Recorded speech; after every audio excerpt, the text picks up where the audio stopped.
Hello दोस्तों, मेरा नाम करण है और आपके सामने भारत की नदियों के बारे में आज चर्चा करेंगे। तो जो भारत की नदियाँ प्रायद्वीप हिमालय वर्ग में विभाजित हैं। यानी जो भारत की नदियाँ हैं वो हिमालयन नदियाँ भी होती हैं और प्रायद्वीप नदियाँ दो भागों में विभाजित हैं। जो हिमालयन नदियाँ होती है वो सदा नीरा होती हैं, क्योंकि इन नदियों का स्रोत हिमनद होता है। हिमालयन नदियाँ अपरदन के सामान्य चक्र की 3 अवस्थाओं युवा, परिपक्व और वृद्धावस्था को चित्रित करती है।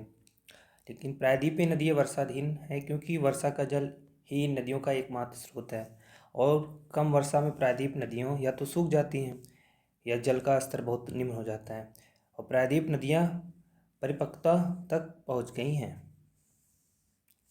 जो पहली नदियाँ हिमालयन नदियाँ क्या होती हैं? नदी तंत्र 3 भागों में विभाजित है: सिंधु तंत्र, गंगा तंत्र और ब्रह्मपुत्र तंत्र। ये हिमालयन नदियाँ वो 3 तंत्रों में विभाजित है। यह नदियाँ पूर्ववर्ती अपवाह का उदाहरण है। पूर्ववर्ती अपवाह यह नदियाँ हिमालय के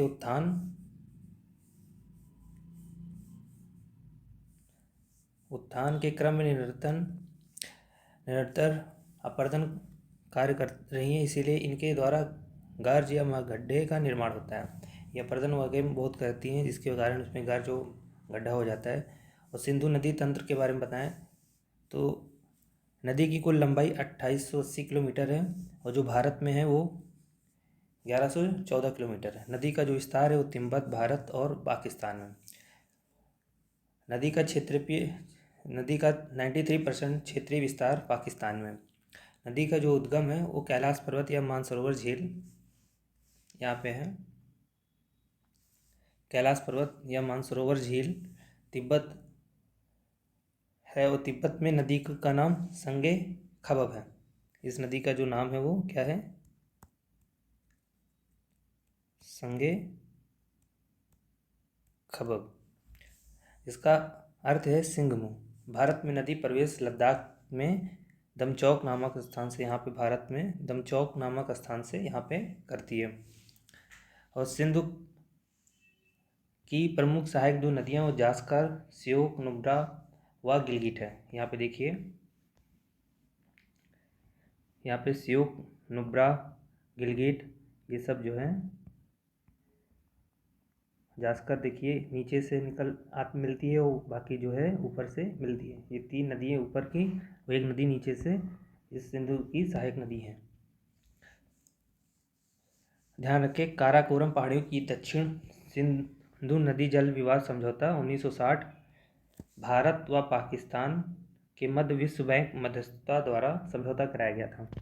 और संधि के अंतर्गत सिंधु नदी, चिनाब व झेलम के केवल 20% जल के उपयोग का अधिकार भारत और बाकी जल के उपयोग का अधिकार पाकिस्तान को प्राप्त है।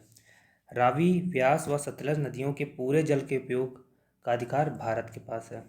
जो रावी, व्यास और सतलज है, इन नदियों का पूरा जो उपयोग भारत कर सकता है। झेलम जो नदी है, झेलम का प्राचीन नाम वितस्ता है। यहाँ पे देखेंगे, देखिए झेलम नदी है। ठीक,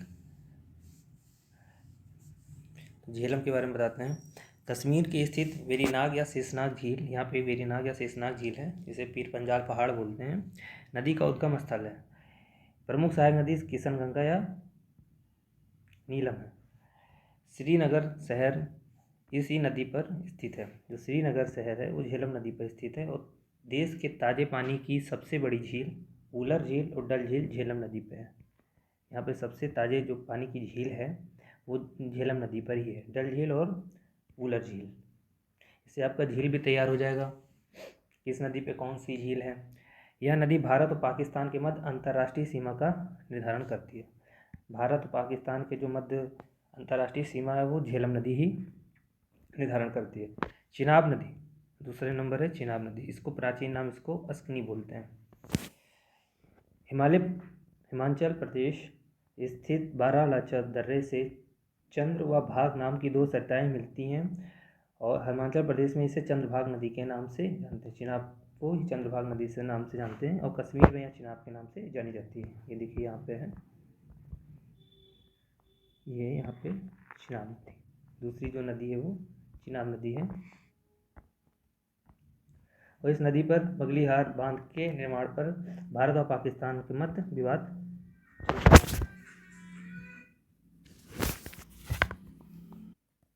अब आगे बात करते हैं व्यास, जिसका प्राचीन नाम विपाशा है।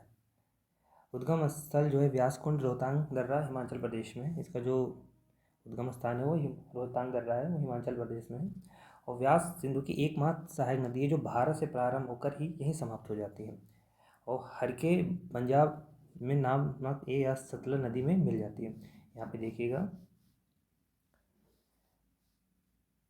व्यास जो नदी निकलती है ये यहीं से निकल करके यहीं सतलज में आकर के मिल जाती है।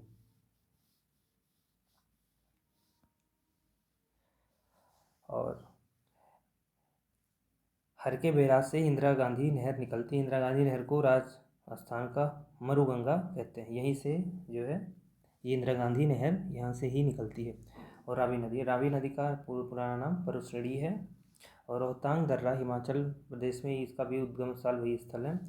सतलुज का पुराना नाम सतुद्री है। उद्गम जो स्थल है वो राकस झील तिब्बत में स्थित है। मतलब तिब्बत से ये निकलती है। यह नदी हिमालय की 3 श्रेणियों को काटती हुई भारत में हिमाचल प्रदेश स्थित शिवकला दर्रे से प्रवेश नदी करती है। शिवकला दर्रे से ये प्रवेश करती है और हिमाचल प्रदेश से होकर गुजरते हुए सतलुज पंजाब में पहुंच जाती है। और प्रमुख सहायक नदी इसकी जो है स्पीति है। अगर पूछा जाए सतलुज की जो सहायक नदी है वो स्पीति है। भारत और पाकिस्तान के मध्य फिरोजपुर से फजिल्ला तक, मतलब ये फिरोजपुर से फजिल्ला तक एक अंतर्राष्ट्रीय सीमा बनाती है। और देश का उच्चतम गुरुत्वाकर्षण बांध भाखड़ा नागल बांध जो है इसी नदी पे स्थित है। दोआब क्षेत्र क्या होता है? दो नदियों के मध्य उपजाऊ क्षेत्र को दोआब क्षेत्र कहते हैं। ठीक, जैसे चेज जो है चिनाब और झेलम के बीच है। रेचना रावी और चिनाब के बीच में। बारी जो है व्यास और रावी के बीच में। और बिस्त व्यास और सतलज के बीच में। दो नदियों के जो बीच का जो क्षेत्र है उसी को दोआब बोलते हैं।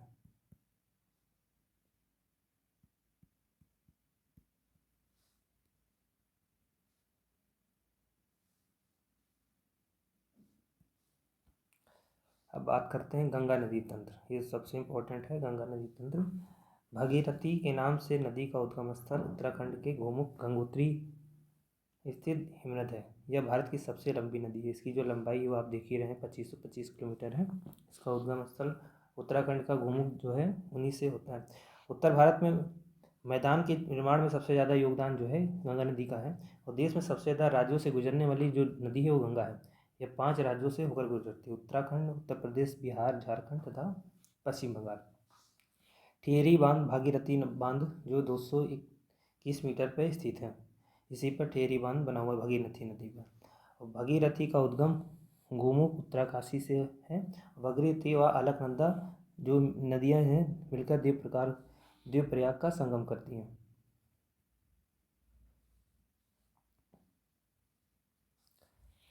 यहाँ से संयुक्त नदियों संगम को गंगा नदी के नाम से ही जाना जाता है।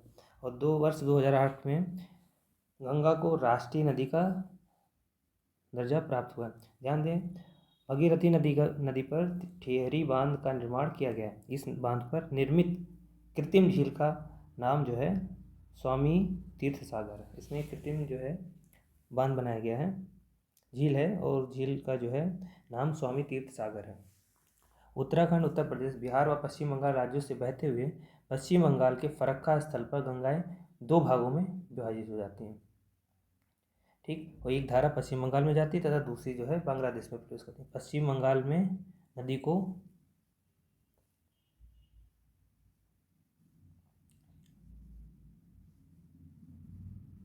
भगीरथी व हुगली के नाम से जानते हैं। बांग्लादेश में इसको पद्मा के नाम से जाना जाता है।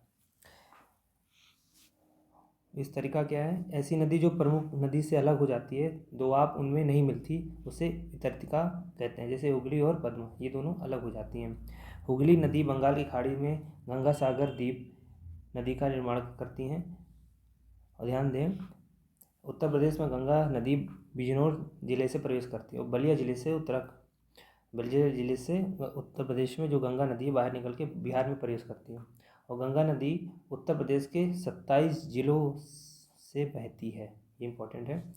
और गंगा नदी विश्व का सबसे बड़ा डेल्टा गंगा ब्रह्मपुत्र और सुंदरवन डेल्टा का निर्माण करती है। और गंगा नदी देश की सबसे ऊंची ज्वाल भित्ति का निर्माण करती है। गंगा नदी में सूसू नामक अंधी डॉल्फिन पाई जाती है। इसकी अनुपस्थिति नदी के प्रदूषण का कारण माना जाता है। इसमें एक डॉल्फिन मछली भी पाई जाती है जिसे सूसू बोलते हैं। और गंगा में उत्तर दिशा की सहायक नदी, जो गंगा नदी है उसके जो है, यहाँ देखिएगा, गंगा नदी की जो उत्तर से जो नदी जो बह रही है, इसकी जो उत्तर से जितनी सहायक नदी है उन नदियों के नाम बताया जा रहा है। पश्चिम से जो पूर्व है, पीछे से पहले रामगंगा, फिर काली या शारदा, गोमती, घाघरा, कर्नाली, सरयू, राप्ती, गंडक, बूढ़ी गंडक, कोशी और महानंदा। ये जो नदियां हैं ये पूरब पश्चिम से पूरब की ओर लगाई गई हैं। रामगंगा का उद्गम जो है पिथौरागढ़ उत्तराखंड है। और यह नदी जिम कॉर्बेट जो राष्ट्रीय उद्यान है नैनीताल में है, बहते हुए कन्नौज उत्तर प्रदेश के पास गंगा में समा जाती है। घाघरा नदी का उद्गम जो है मानसरोवर झील, वहीं तिब्बत के पास स्थित मप्सातुंग निम्नत है। ये नेपाल में इसे कर्णाली भी कहा जाता है। नेपाल से यह नदी हिमालय को काटकर उत्तर प्रदेश में प्रवेश करती है और काली नदी के साथ मिल जाती है। और काली, गंगा, घाघरा मिलकर के घाघरा और सरयू कहलाती है। सरयू नदी पर पावन नगरी अयोध्या बसी हुई है। और दूरीगंज एवं छपरा बिहार में यह नदी गंगा में समा जाती है। जल प्रवाह के आधार पर यह गंगा की सबसे बड़ी सहायक नदी, जो घाघरा नदी है वो सबसे बड़ी सहायक नदी है। काली या शारदा नदी भारत और नेपाल के मध्य निर्माण करती है। यह घाघरा की सहायक सबसे बड़ी नदी है। जो घाघरा की सहायक नदी है वो काली या शारदा है। राप्ती नदी घाघरा की सबसे सहायक नदी है। और गोरखपुर जानते हैं इसके किनारे स्थित है राप्ती नदी के जो किनारे शहर बसा हुआ है गोरखपुर है। ध्यान रखें कि कोसी नदी सबसे अधिक नदी पथ परिवर्तन करने वाली नदी है। इसे बिहार का शोक कहा जाता है। बिहार का शोक जो कहते हैं उसे कोसी नदी को कहते हैं। और गोमती नदी का उद्गम गोमत ताल या फुलर झील जो है पीलीभीत यूपी से ही है। और यह गंगा की एकमात्र सहायक नदी है जिसका उद्गम मैदान से है। वाराणसी के पास निकट कैथी नामक स्थल वह गंगा में मिल जाती है। और लखनऊ के गोमती नगर पर जो लखनऊ है शहर, उत्तर प्रदेश की राजधानी है, वो भी गोमती नगर पे ही स्थित है। गंडक नदी को नारायणी नदी भी कहते हैं। और हिमालय के मुस्तांग पहाड़ी से निकलती है और उत्तर प्रदेश और बिहार के मध्य सीमा बनाती है। जो उत्तर प्रदेश और बिहार के मध्य जो सीमा बनाएगी वो गंडक नदी, पटना के पास यह गंगा में मिल जाती है। और इसके किनारे सोनपुर, जो बिहार में सबसे बड़ा, एशिया का सबसे बड़ा पशु मेला है, वो यहीं पे आयोजित किया जाता है। बूढ़ी गंडक, यह सहायक नदी बागमती है। और बागमती के किनारे नेपाल की राजधानी काठमांडू स्थित है। अब बात करते हैं कोसी नदी की। कोसी नदी नेपाल की महाभारत श्रेणी से निकलती है और इसे सप्तकोशी भी कहा जाता है। इसे बिहार का शोक भी कहते हैं। महानंदा दार्जिलिंग पश्चिम बंगाल से निकलती है। अब बंगाल में ही गंगा में समा जाती है। अब दक्षिण दिशा से गंगा की सहायक नदी, जो दक्षिण दिशा से गंगा की जो सहायक नदियां हैं उस पर हम चर्चा करेंगे। यमुना 1370 किलोमीटर है। बंदरपुर चोटी उत्तराखंड की यमुनोत्री, जैसे ये गंगा है, यहाँ पे यमुना है, ये पीछे से आकर के मिल जाती है। तो बंदरपुर चोटी की यमुनोत्री हिमनद से निकलती है और प्रयागराज में गंगा मिल जाती है। यह देश की सबसे बड़ी सहायक नदी है। मतलब गंगा की जो सबसे बड़ी सहायक नदी है वो यमुना है। यही प्रयागराज बसा हुआ है ये गंगा।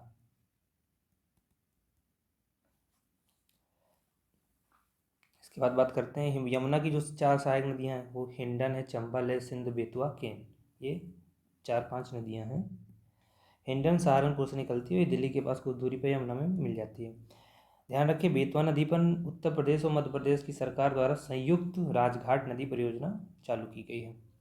जो राजघाट परियोजना है वो उत्तर प्रदेश और मध्य प्रदेश सरकार द्वारा बेतवा नदी पर संयुक्त रूप से लागू है। और चंबल नदी का उद्गम स्थान जानापाव पहाड़ी, मऊ, मध्य प्रदेश में है। उत्तर की ओर बहते हुए चंबल नदी राजस्थान और मध्य प्रदेश की सीमा बनाते हुए, राजस्थान और मध्य प्रदेश की जो सीमा बनाती है वो चंबल नदी बनाती है। इटावा के पास ये यमुना नदी में समा जाती है। और चंबल नदी पर 3 बांध बने हुए हैं। जवाहर सागर, राणा प्रताप सागर, दोनों राजस्थान में। वह गांधी सागर मध्य प्रदेश में। जवाहर सागर और राणा प्रताप सागर ये दो हैं वो गांधी सागर हैं। मध्य प्रदेश में चंबल नदी के आसपास का जो क्षेत्र है वो ख्यात भूमि जो है बैडलैंड टोपोग्राफी कहा जाता है। और नदी का विस्तार जो है उत्तर प्रदेश, मध्य प्रदेश और राजस्थान में है।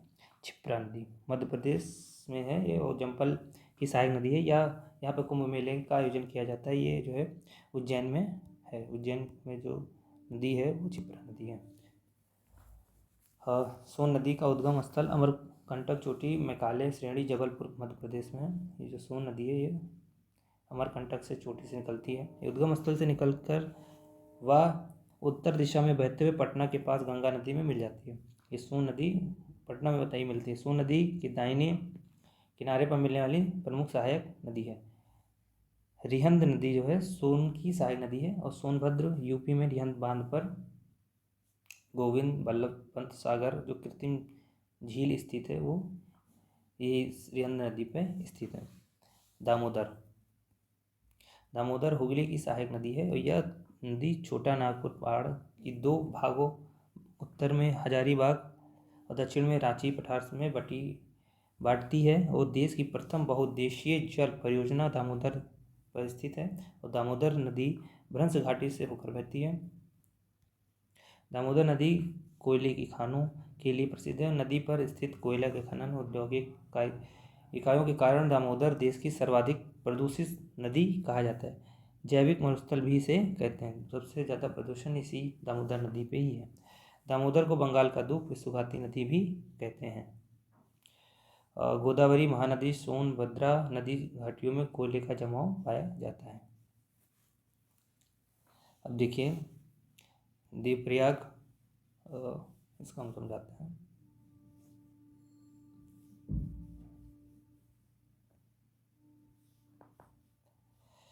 अब यहाँ केदारनाथ, जो केदारनाथ है यहाँ पे, यहीं पर जो है मंदाकिनी नदी स्थित है। आदि शंकराचार्य का समाधि स्थल है। और आदि शंकराचार्य की मृत्यु यहीं पे हुई थी। और बद्रीनाथ इसे विष्णु धाम बोलते हैं। और अलकनंदा नदी पर स्थित है। ये अलकनंदा यहाँ पे नदी है, यहीं पे स्थित है। यहाँ पे बद्रीनाथ है, यहाँ पे केदारनाथ है। आदि शंकराचार्य द्वारा स्थापित 4 पीठों में से एक है। ये देखिए ये जो नदी है ये गंगा नदी है। तो ये सबसे पहले क्या है कि जो बद्रीनाथ है, बद्रीनाथ यहाँ पे है। धौलीवीरा और अलकनंदा आकर के यहाँ पे विष्णु प्रयाग बनाते हैं। धौलीवीरा और अलकनंदा नदी मिला करके विष्णु प्रयाग बनाते हैं। फिर वही आगे नदी मिल करके नंदाकिनी, जहाँ नंद प्रयाग बनता है नंदाकिनी नदी से मिल करके। फिर आगे जो है यही जो नदी पिंडर से मिलकर के कर्णप्रयाग बनाती है। फिर रुद्रप्रयाग मंदाकिनी नदी से मिलकर रुद्रप्रयाग बनता है। फिर आगे गंगोत्री, भागीरथी और अलकनंदा मिलकर के देवप्रयाग बनाते हैं। ये सीक्वेंस पूछा जाता है एग्जाम में। विष्णु प्रयाग, नंद प्रयाग, कर्णप्रयाग, रुद्रप्रयाग और देवप्रयाग। ब्रह्मपुत्र नदी, ये जिसकी जो लंबाई है वो 2900 किलोमीटर है। भारत में लगभग इसकी लंबाई जो है 916 किलोमीटर है। और नदी का उद्गम स्थल मानसरोवर झील के निकट स्थित चेमयंगदुंग या आंगसिंग हिमनद तिब्बत चीन में है। और नदी का बहाव जो है चीन, भारत और बांग्लादेश में है। यह भारत की सबसे बड़ी नदी जल प्रवाह के आधार पर है। सबसे ज़्यादा प्रभाव इसी जल में रहता है। तिब्बत में नदी को यरलुंग ताम्पो या यरलुंग जम्बो तथा सिंगमुख के नाम से जाना जाता है। असम में स्थानीय बोडो जनजाति ब्रह्मपुत्र को भुल्लमबुथुर, जो बोडो जनजाति है असम में, ये इसको भुल्लमबुथुर न के नाम से संबोधित करती है। और बांग्लादेश में ब्रह्मपुत्र को जमुना के नाम से जाना जाता है। ये देखिए ये जो नदी है, जो ब्रह्मपुत्र नदी है, यहाँ से निकलती है और यहाँ से बहते हुए ये देखिए, ठीक। डिब्रूगढ़ जो है ये बोगीबील सेतु डिब्रूगढ़ पासीघाट देश का सबसे लंबा पुल है। और रेल कम सड़क पुल, इसकी जो लंबाई है 4.94 किलोमीटर। भूपेन हजारिका पुल इसी पे स्थित है। देखिए, डोला सदिया हेतु सेतु देश का सबसे लंबा नदी पुल है। इसकी जो लंबाई है 9.15 किलोमीटर है। इसकी कुछ सहायक नदियां हैं, जैसे ये मेघना है, सूरमा, बराक, तीस्ता, संकोच, मानस, उत्तर धनसिरी, डुबरी, रंगा, ये सब जो है, और लोहित जो नदी है ये यहाँ पे है। ये सब कुछ सहायक नदियाँ हैं। ब्रह्मपुत्र नदी को असम का अशोक कहा जाता है, और तिब्बत की राजधानी लहासा ब्रह्मपुत्र के मुहाने पर स्थित है। भारत के 2 राज्यों अरुणाचल प्रदेश और असम से होकर ये बहती है।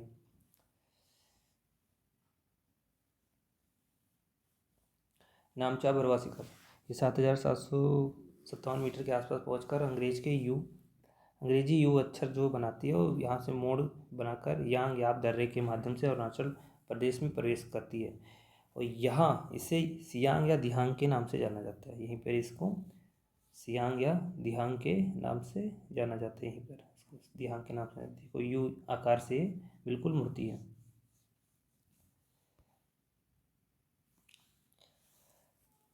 और तथा दिबांग है, लोहित, केनुला, दूसरी सहायक नदियाँ इसमें मिल जाती है। असम में इसे ब्रह्मपुत्र के नाम से जाना जाता है। असम में ब्रह्मपुत्र नदी की चौड़ाई जो है 10 किलोमीटर तक है। इसकी जो चौड़ाई बहुत ज़्यादा है। असम में नदी पर दुनिया का सबसे बड़ा नदी द्वीप माजुली स्थित है, और इस नदी को जिला घोषित कर दिया गया है। नदी के मुहाने पर स्थित कामाख्या मंदिर भी है, और ये बहुत फेमस मंदिर है। नदी में रोहू, कतला, हिल्सा प्रजाति की मछलियाँ भी पाई जाती हैं। बांग्लादेश में जाकर के ब्रह्मपुत्र नदी को पद्मा या गंगा के साथ संयुक्त होकर मेघना के नाम से जानी जाती है, और सुंदरवन डेल्टा बनाते हुए मेघना बंगाल की खाड़ी में गिरती है। ब्रह्मपुत्र में उत्तर की दिशा में जो सहायक नदियाँ हैं वो तीस्ता, संकोच, माना, सुबनसिरी, देहांग, सियांग, दिबांग या सिकांग, और लोहित जो है पश्चिम से पूर्व की ओर है। तीस्ता नदी को सिक्किम की जीवन रेखा कहते हैं। जो तीस्ता नदी है वो सिक्किम में बहती है, या सिक्किम के जेमू हिमनद पर स्थित चोलामू झील से निकलती है। और तीस्ता नदी ब्रह्मपुत्र की सबसे लंबी सहायक नदी है। और सिक्किम और पश्चिम बंगाल होते हुए तीस्ता नदी बांग्लादेश में ब्रह्मपुत्र में समा जाती है। तीस्ता नदी के तट पर स्थित सिलीगुड़ी है वो तीस्ता नदी पे जो, और कलिम्पोंग नगर स्थित है यहाँ पर। याद रखें, चोलामू झील देश की सबसे ऊंचाई पे स्थित है। ये देश की जो सबसे ऊंची जो झील है वो चोलामू झील है। और संकोच नदी का स्थल जो है भूटान में है। यह नदी पश्चिम बंगाल और आसाम के मध्य सीमा बनाती है। दक्षिण भारत की जो सहायक नदियां हैं वो बराक नदी है। दक्षिण जो दिशा से जो ब्रह्मपुत्र में मिलती है वो बराक नदी है। इसका उद्गम जो है माउंट जेनोब नागालैंड से, इसके बाद बहते हुए मणिपुर से होते हुए असम में जाती है।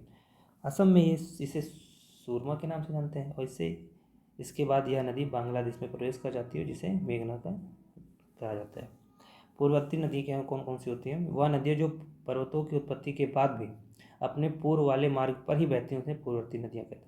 अपने पुराने आधार को प्राप्त करने के प्रयास में यह नदी तिब्बत हिमालय में खंड का निर्माण करती हैं, और जैसे सिंधु, गंगा, ब्रह्मपुत्र, सतलुज, घाघरा आदि पूर्ववर्ती नदियाँ हैं।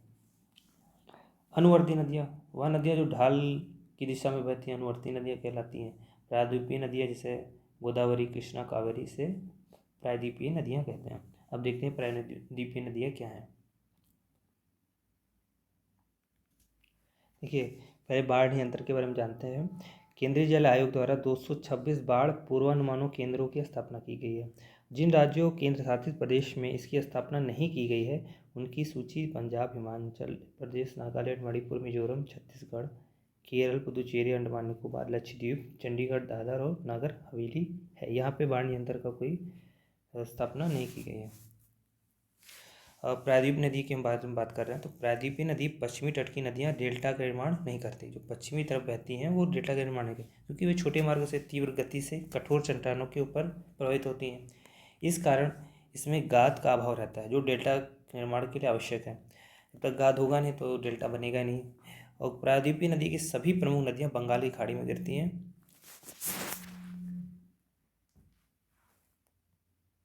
परंतु जो नर्मदा और ताप्ती चूँकि विध्वंस घाटी से बहती है, इसलिए यह 2 नदियों अरब सागर में गिरती हैं। सारी जो नदियाँ प्रायद्वीपीय नदियों पूर्व में बहती है, लेकिन जो है 2 नदी ऐसी हैं जो अरब सागर में गिरती है, नर्मदा और ताप्ती नदी। बंगाल की खाड़ी में गिरने वाली जो नदियाँ हैं वो सभी प्रमुख नदियाँ बंगाल की खाड़ी से निकासी करती हैं और डेल्टा का निर्माण करती हैं, जैसे स्वर्ण नदी। इसका उद्गम स्थल जो है छोटा नागपुर पाठार है, और जमशेदपुर स्वर्ण रेखा नदी के परिस्थिति जो जमशेदपुर टाटा है इस्पात नगरी है, भारत का पीटर्सबर्ग कहा जाता है, ये स्वर्ण रेखा नदी पर स्थित है। और दामोदर नदी के साथ स्वर्ण रेखा नदी को जैविक मरुस्थल कहा जा गया है। और स्वर्ण रेखा पश्चिम बंगाल और उड़ीसा में सीमा बनाती है। इसके बाद बात करते हैं ब्राह्मणी नदी। यह कोयले और शंख की नदी से मिलन से बनती है, और इसका उद्गम स्थल भी छोटा नागपुर पहाड़ में। वहाँ नदी क्या है, ये 858 किलोमीटर है इसकी लंबाई। उसका उद्गम स्थल अमरकंटक या सिहावा पहाड़ी छत्तीसगढ़ है। उड़ीसा राज्य में बहते हुए महानदी बंगाल की खाड़ी में समा जाती है, और ब्राह्मणी और महानदी दोनों उड़ीसा का सुख है। कटक में महानदी डेल्टा बनाते हुए बंगाल की खाड़ी में समा जाती है। प्रमुख सहायक नदी है इसकी हडसो, तेल, ओम, बुरई, मांड, इव। अगर महानदी की जो सहायक नदियाँ हैं वो हडसो, तेल, ओंग, बुरई, मांड और इव। महानदी प्रदेश का सबसे लंबा जो हीराकुंड बांध है संबलपुर उड़ीसा में है, वो सबसे बड़ा बांध जो है हीराकुंड इसी नदी पर स्थित है। अब बात करते हैं गोदावरी नदी की। गोदावरी जो है 1465 किलोमीटर की इसकी जो लंबाई है, और प्रायद्वीप की सबसे लंबी नदी गंगा के बाद दूसरी जो सबसे लंबी नदी वो गोदावरी है, और दक्षिण की गंगा इसे बोलते हैं, वृद्ध गंगा भी इसे कहा जाता है। नदी का उद्गम त्रिम्बक नासिक महाराष्ट्र से है, और नदी का प्रवाह महाराष्ट्र, छत्तीसगढ़, तेलंगाना, उड़ीसा, आंध्र प्रदेश यानी टोटल 5 स्टेट से होकर ये गुजरती है। और गोदावरी जो राजमुंद्री आंध्र प्रदेश में डेल्टा का निर्माण करती है। उत्तर दिशा में सहायक जो नदियां हैं इसकी जो है सबरी, इंद्रावती, मानेर, प्राणहिता। प्राणहिता में वायगंगा, वर्धा, अरण और पेनगंगा ये प्राणहिता की सहायक नदियां हैं। इतनी नदियां जो है गोदावरी की सहायक नदी है। कभी कभी एग्ज़ाम में सहायक नदियाँ पूछ लेता है, तो आपको याद रखना है कि सबरी है, इंद्रावती है, मानेर है, प्राणहिता है। पेनगंगा जो है गोदावरी की सबसे जो है बड़ी सहायक नदी है, और जो है दक्षिणी दिशा में जो दक्षिणी दिशा में मिलती है महानदी में, वो कौन सी, माहेत, मंजरा और मनार। माहेत, मंजरा और मनार। कृष्णा जो है 1400 किलोमीटर की लंबाई है इसका। उद्गम स्थल पश्चिम घाट में स्थित महाबलेश्वर महाराष्ट्र है। कृष्णा नदी विजयवाड़ा आंध्र प्रदेश में डेल्टा बनाती है, और यह दक्षिण भारत की दूसरी सबसे लंबी नदी है। दक्षिण दिशा में बहकर कृष्णा नदी में मिलने वाली जो सहायक नदी है, पूर्व से पश्चिम जो है मनेरू, मूसी, भीमा और कोयना, ये जो 4 नदियाँ हैं ये जो है कृष्णा की जो है सहायक नदी। कोयना नदी को महाराष्ट्र की जीवन रेखा कहते हैं। मूसी नदी के किनारे हैदराबाद नगर स्थित है। जो मूसी नदी है वो जो है हैदराबाद नगर इसी में स्थित है। उत्तर दिशा में बहकर कृष्णा नदी में मिलने वाली जो सहायक नदी है वो घाट प्रभा, माल प्रभा, दूध गंगा, पंचगंगा और तुंगभद्र, ये 5 नदियां हैं, ये उसी पे जाकर के मिलती हैं। विजयनगर साम्राज्य की जो राजधानी विजयनगर वर्तमान में हम्पी तुंगभद्र नदी पे स्थित है। यह कृष्णा की सबसे बड़ी सहायक नदी है। कुर्नूल नगर आंध्र प्रदेश की जो राजधानी है, और तुंगभद्र नदी के मुहाने पर बसा हुआ है। कृष्णा नदी जल विवाद महाराष्ट्र, कर्नाटक, तेलंगाना और आंध्र प्रदेश राज्यों में बना रहता है हमेशा। कावेरी जो है 805 जो है किलोमीटर है, 12मासी नदी है, इसे सदा नीरा भी बोलते हैं। कावेरी नदी ब्रह्मगिरी पहाड़ी कुर्ग कर्नाटक से निकलते हुए बंगाल की खाड़ी में गिरती है, और कावेरी प्रायद्वीप की एकमात्र 12मासी, जो प्रायद्वीपीय नदी है वो 12मासी होती नहीं, लेकिन इसमें जो कावेरी नदी है वो 12मासी है, सदा नीरा वार्षिक नदी है। ऐसा इसलिए क्योंकि कावेरी का उत्तरी जल ग्रहण क्षेत्र हुआ तो दक्षिण पश्चिमी मानसून दक्षिण पश्चिमी मानसून जो बहता है वो गर्मी का मानसून है, और कावेरी का दक्षिण जल ग्रहण क्षेत्र उत्तरी पूर्वी मानसून से मतलब जो है जो गर्मी का मानसून है, जो वर्षा होती है, और दक्षिणी का जो मानसून है उससे वर्षा होती है, तो इससे हमेशा इसका जो है 12मासी रहती है, वो सदा नीरा रहता है। नदी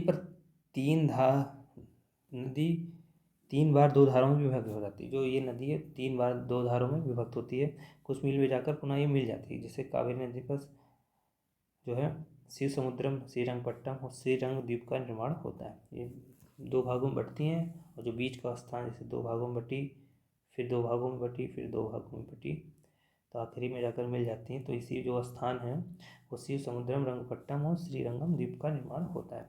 याद रखें, शिव समुद्रम में 1902 में पहली पन बिजली परियोजना का जो है स्थापित की गई। तो पन बिजली है वो परियोजना जो है इसी शिव समुद्रम पे ही स्थापित की गई थी। कावेरी की जो महत्वपूर्ण सहायक नदियाँ हैं वो कबिनी, हेमवती, भवनी, अमरावती, अक्रावती, त्रिमाशा और सिमपशा है। ठीक, कावेरी नदी पर स्थित जो बांध है कृष्ण राजा सागर बांध जो कर्नाटक में, और मेट्टूर बांध है।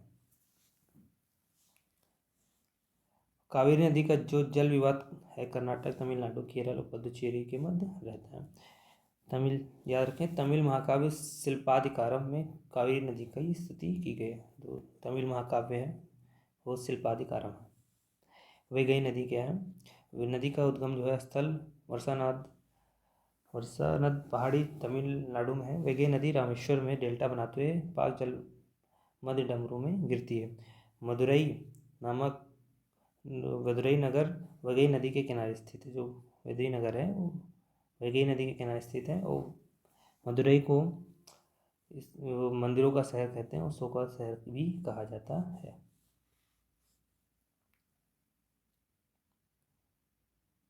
अब ताम्रपर्णी देखो, इसका जो उद्गम स्थल है अगस्त्यमलाई पहाड़ी है। यह नदी मन्नार की खाड़ी में गिरती है। आपको सारी खाड़ी के बारे में जानकारी होनी चाहिए। बंगाल की खाड़ी कहाँ, अरब की खाड़ी कहाँ, अरब सागर की खाड़ी कहाँ, मन्नार की खाड़ी कहाँ, तभी आपको पता चलेगा। ये देखो फिगर के माध्यम से तो ये बताया जा सकता है। देखिए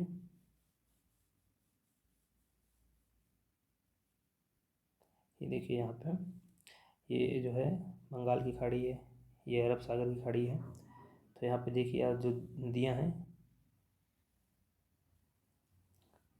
कौन कौन सी नदियाँ का, दामोदर है, महानदी है, गोदावरी है, कृष्णा है, कावेरी है, वैगई नदी है। तो ये सब जो है नदियाँ सीक्वेंस में पूछ लेता है कभी कभी एग्जाम में। ये सब सहायक नदियाँ, घाट प्रवाह, मार्ग प्रवाह।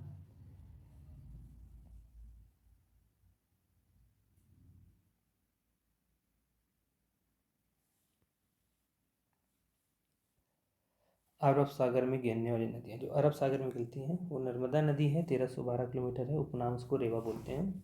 उद्गम स्थल अमरकंटक पहाड़ी जबलपुर में है। और नदी विंध्य तथा सतपुरा श्रेणी के मध्य भंस घाटी से होकर बहती है। अन्य प्रमुख नदियों के विपरीत नर्मदा पूर्व से पश्चिम दिशा की ओर बहते हुए खंबात की खाड़ी अरब सागर में गिर जाती है। यह पश्चिमी घाट की सबसे लंबी नदी है। नर्मदा को मध्य प्रदेश का जीवन रेखा कहा जाता है। ध्यान दें, विंध्याचल पहाड़ियाँ नर्मदा के समांतर स्थित, जो विंध्याचल पर्वतमाला है बिल्कुल नर्मदा के समांतर होती है। और विश्व की सबसे ऊंची प्रतिमा जो स्टैच्यू ऑफ यूनिटी है जो बनी हुई है भी नर्मदा नदी पर स्थित है। सरदार सरोवर बांध है, गुजरात के किनारे स्थित है। नर्मदा नदी डेल्टा नहीं बनाती बल्कि ज्वारनदमुख का निर्माण करती है। ज्वारनदमुख क्या होता है कि सागर तट पर स्थित एक आधा बंद खारे जल का एक समूह होता है जिसमें एक या अधिक नदियाँ बहकर विलय हो जाती हैं। अब बात करते हैं ताप्ती नदी की। तो ये 744 किलोमीटर की नदी है, 724 सॉरी। उद्गम स्थल सतपुड़ा पहाड़ियों में स्थित मलई नामक स्थान बैतूल मध्य प्रदेश है। और ताप्ती नदी सतपुड़ा और अजंता पहाड़ियों के मध्य स्थित ब्रंश घाटी से बहती है। इसीलिए ताप्ती पूर्व से पश्चिम दिशा की ओर बहते हुए खंबात की खाड़ी अरब सागर में गिर जाती है। और नदी जो ताप्ती नदी है ज्वारनदमुख का निर्माण ये भी करती है। सूरत नगर जो है ताप्ती नदी के किनारे स्थित है। और काकरा पार और कई परियोजना जो है इसी ताप्ती नदी पर ही स्थित है। पेरियार नदी 244 किलोमीटर की है, केरल की सबसे लंबी नदी है। उद्गम स्थान जो है अन्नामलाई पहाड़ी से है। इसे केरल की जीवन रेखा कहा जाता है। भारतपुजा है नीला नदी जो है 209 किलोमीटर है। उद्गम स्थान जो है ये भी अन्नामलाई पहाड़ियों से तमिलनाडु में होता है। यह नदी केवल 40 किलोमीटर बहती है और यह केरल की दूसरी सबसे लंबी नदी है। पंपा, इस नदी पर सबरीमाला मंदिर केरल में स्थित है। जो सबरीमाला है मेला इस मंदिर है वो पंपा नदी पर स्थित है। सबरीमाला मंदिर में भगवान अयप्पा की पूजा की जाती है। पंपा नदी का संगम वेम्बनाड झील, जो वेम्बनाड झील है वो पंपा नदी पर है। याद रखें वेम्बनाड झील देश की सबसे लंबी झील है। जो देश की सबसे लंबी झील है वो वेम्बनाड झील है। माही उद्गम स्थल मिंटाग्राम विंध्याचल मध्य प्रदेश में है। देश की एकमात्र नदी जो कर्क रेखा को 2 बार काटती है। जो कर्क रेखा होती है इसको ये 2 बार काटती है। विस्तार जो है मध्य प्रदेश, राजस्थान और गुजरात में है। गुजरात से होते हुए खंबाट की खाड़ी और अरब सागर में ये गिर जाती है। अब बात करते हैं साबरमती नदी। उद्गम जो है इसका जो है धोबार झील से उदयपुर राजस्थान में, और साबरमती आश्रम के किनारे अहमदाबाद और गांधीनगर स्थित है। गुजरात होते हुए खंबात की जो खाड़ी है वो अरब सागर में गिर जाती है। मांडवी या महादयी नदी, नदी का उद्गम कर्नाटक में होता है और इसे गोवा की जीवन रेखा कहा जाता है। गोवा में मांडवी नदी बहती है, और जहाँ पर नदी पर बांध के निर्माण के प्रश्न पर कर्नाटक और गोवा का विवाद चल रहा है, और मांडवी नदी गोवा की राजधानी पणजी पे स्थित है। ज्वारी गोवा की सबसे लंबी नदी है। इसी मुहाने पर मरमा गांव बंदरगाह, जो मरमा गांव बंदरगाह है वो ज्वारी नदी पे है। शरावती कर्नाटक स्थित शरावती पर जो घरसोप्पा या महात्मा गांधी जलप्रपात स्थित है। शरावती नदी पर जो है जो घरसोप्पा या महात्मा गांधी जलप्रपात स्थित है। इसके बाद बात करते हैं नदी जल विवाद निपटारे की संवैधानिक स्थिति क्या है। कि संविधान के अनुच्छेद 262 और अंतर्राष्ट्रीय जल विवाद अधिनियम 1956 के अंतर्गत अंतर्राज्यीय नदी जल विवाद के संबंध में संसद को उचित प्रक्रिया अपनाने का अधिकार है। इसी के तहत संसद ने ऐसे विवादों का उच्चतम न्यायालय या अन्य किसी न्यायालय के अधिकार क्षेत्र से बाहर रखा गया है। परंतु फरवरी 2018 में सर्वोच्च न्यायालय ने अनुच्छेद 136 विशेष सुनवाई याचिका के तहत प्राप्त अधिकार का प्रयोग करते हुए कावेरी जल नदी का निपटारा कर दिया। लूनी नदी, लूनी नदी आपको पता होगा नमक नदी बोलते हैं, बहुत खारा होता है, 500 किलोमीटर इसकी लंबाई है। नदी का जो उद्गम है वो नागपहाड़ी अरावली श्रृंखला अजमेर से है। इसकी जो लमड़ती और सागरमती के नाम से भी जिसे जाना जाता है। यह भारत की एकमात्र प्रमुख नदी है जो स्थलबद्ध भूमि बंधित है, क्योंकि यह नदी कच्छ केरन गुजरात में लुप्त हो जाती है, और अजमेर लूनी नदी के किनारे बसा हुआ है। जो अजमेर है वो लूनी नदी के किनारे, और लूनी की जो सहायक नदी है वो जवाई तथा बांदी है। ठीक है, तो आपको इसमें काफ़ी नॉलेज हुई होगी नदी के बारे में कि कौन सी नदी कहाँ बहती है, क्या है। इसका आप स्क्रीनशॉट ले सकते हैं।